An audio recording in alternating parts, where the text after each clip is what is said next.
Hello guys and welcome back to my channel, and today I'm going to show you how you can enable Safe Search on Google Chrome. So firstly open up your Google Chrome, then if you go to your settings and then look for Safe Search, you will not find anything in the settings. So what you have to do is to enable the Safe Search, just simply open up a new tab and then search anything.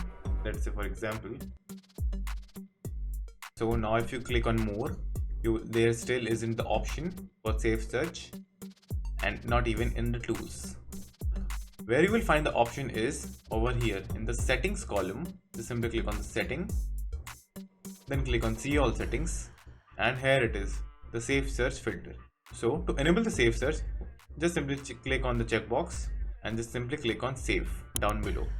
Here are more settings. If you want to change and customize them, you can just simply do that. So after making all the changes, just simply click on save, then click on OK.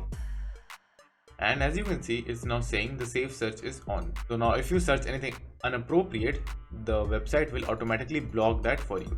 But I'm not gonna search or show you anything inappropriate because YouTube will ban the video. So yeah.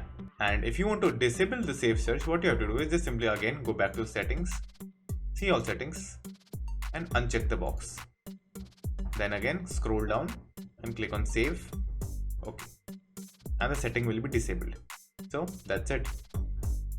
Thank you for watching, and do like and subscribe to my channel, and take care.